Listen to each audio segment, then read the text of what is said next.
If you can imagine the phone calls coming in, piles, bundles of letters, and the knocks at the door. Each little bit is just like a drip, drip, drip of stress into that family. It's the poverty that comes with being in debt.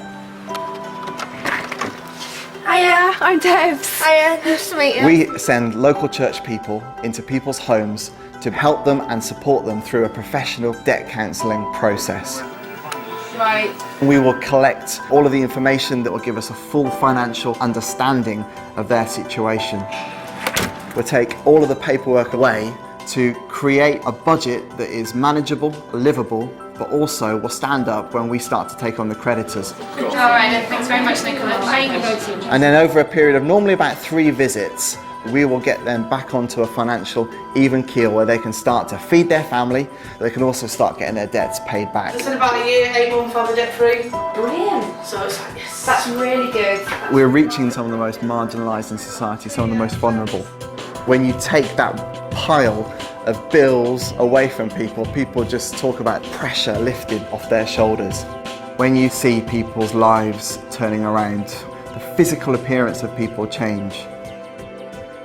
Our vision is in every town and in every city, there will be a Christians Against Poverty centre in partnership with local churches so that people can receive top quality professional service of not only getting out of debt, not only staying out of debt, but also receiving hope for this life and beyond.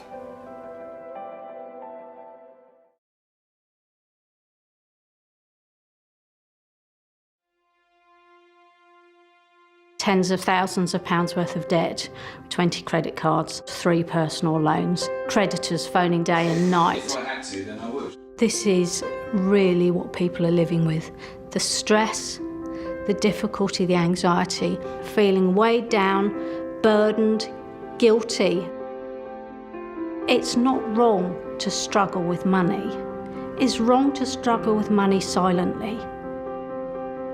Community Money Advice is a project that helps churches and community groups set up debt advice centres.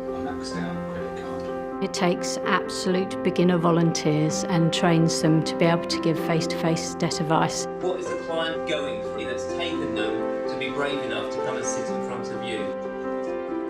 We have centres all over England and Wales, all networked together. We have very small ones that maybe have 1 or 2 volunteers, to a number of larger centres where they've got maybe full-time staff. So they all get a fair amount. It's all driven by a church or a community group saying there's people that are struggling with debt.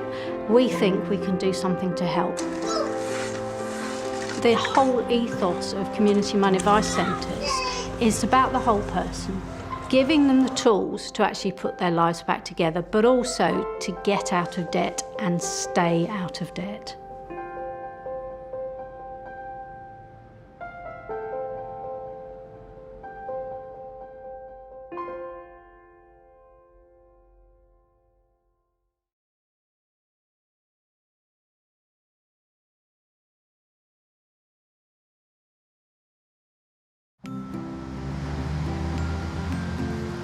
In rural areas, often people need to move to the city to find jobs.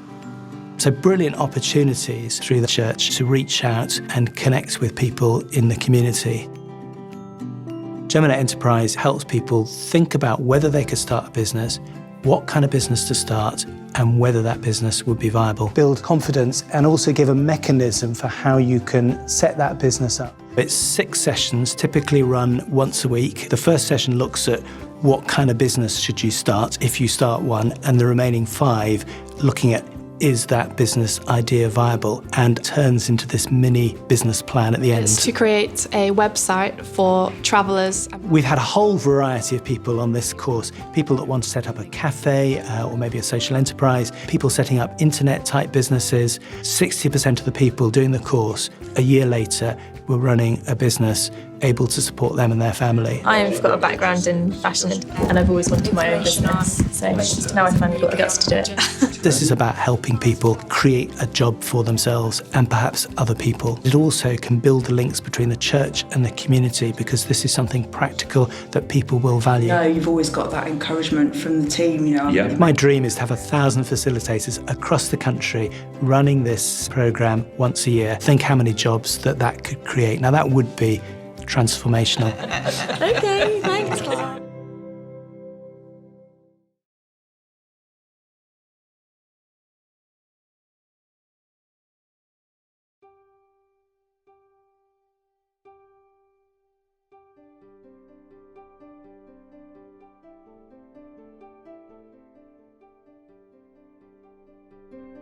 I think many people instinctively turn to and expect the church to help the homeless, and we want to enable churches to do just that. Our belief is their deeper need is their loneliness, their need to belong and to be loved. What a church can offer is completely unique. Someone who's not paid, who doesn't clock off, and is there just because they have genuine love for you. Hope into Action enables the church to house the homeless. A home provides vital stability from which they can rebuild their lives. I've just had a guy coming to church, but he's desperate, he's living in tents at the moment. We will work with you either to find a house from within your congregation, or we've got investors prepared to share their wealth with the poor by buying a house. We look after the benefits, the tenancies, the admin, so the church can just focus on providing friendship, love, support and prayer. We're here to give you another avenue of support where you can actually go and say, take you out for coffee, create new friendships. You've got to be prepared for the long haul, you've got to be prepared for missed meetings, you've got to be prepared to be sworn at. That's all part of the deal, and through that, over time, you see change. Success to us, we're absolutely clear, is when people from church shown love to the vulnerable, and the vulnerable have engaged with them and have felt love. Come and have a check my front room out, I've done a bit exactly. The glass shelves come up the side of a fridge freezer out of a shop they chucked out, they're the side bits out of the fridge. From this place of security and these relationships will come changed lives.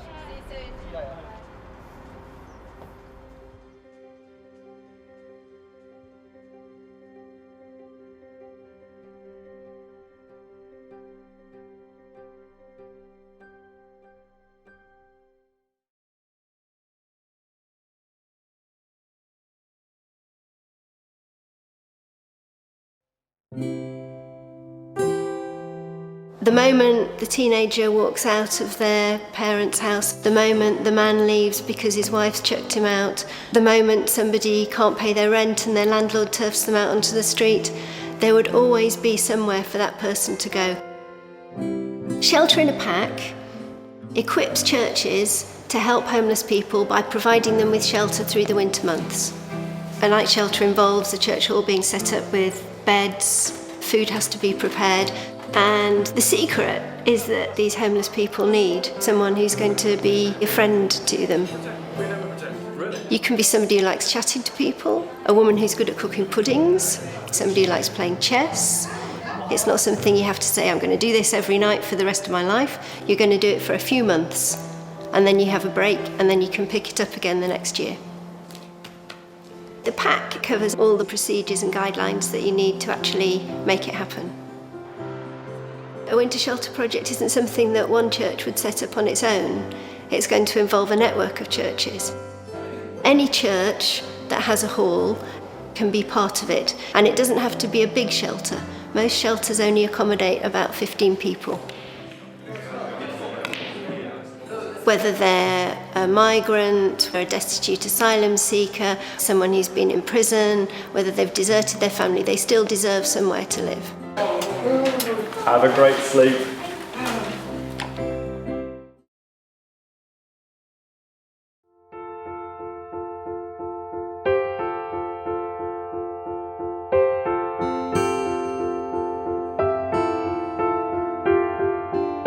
A lot of the need in the local community is centred around worklessness, where people feel isolated, where they're unemployed and they feel that so many things are working against them. They need people who can come alongside them and someone who can offer some support. General assistant. General assistant. Okay, so you can end up by saying currently looking for work as a... Ignition enables local churches to work with local unemployed people to enable them to move into the employment which is right for them. When you're meeting a prospective employer, employers are going to want to know, has this person really got the heart to do this? You want to really think about your presentation, your eye contact, your hand. We help people with their CVs, we help people with their job applications. We also help with interviewing skills. I was running leadership courses in the community centre. In them, we can offer churches a very flexible package of what they want to deliver. We've got a 7-session course, then we've got the ongoing job club, or you can deliver a job club with a 7-session course that can be delivered by volunteers rather than having to be done by professional careers advisors. That's the reason that all of you are here today, is because you're wanting to help unemployed people find work. People are interested in volunteering and finding out about what they can do. There are so many different ways that they can get involved. All you have to be is passionate and committed. Our target isn't just to get people work, our target is to get people work that they want to do, that they'll be good at, and that they will feel fulfilled in.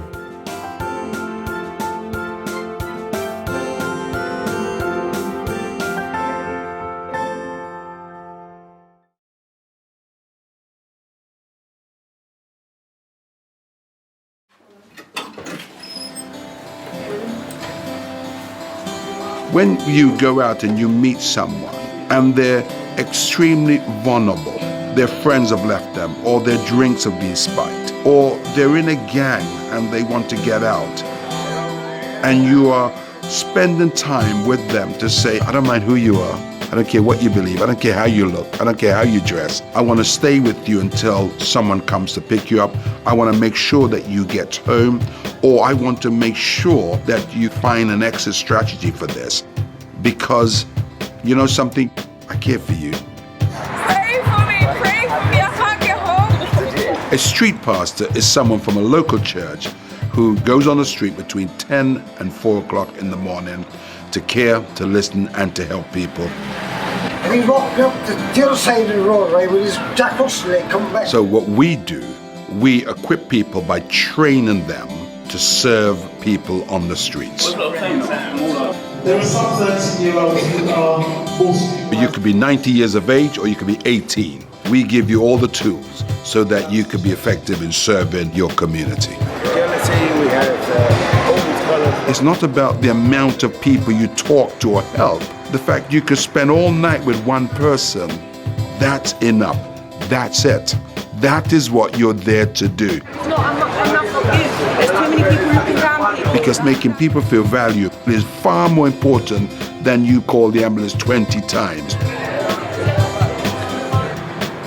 I believe that every Christian should serve as a street pastor for at least 2 years within their community. Going out there with absolutely no agenda, the only thing I have in my heart is the love of Jesus.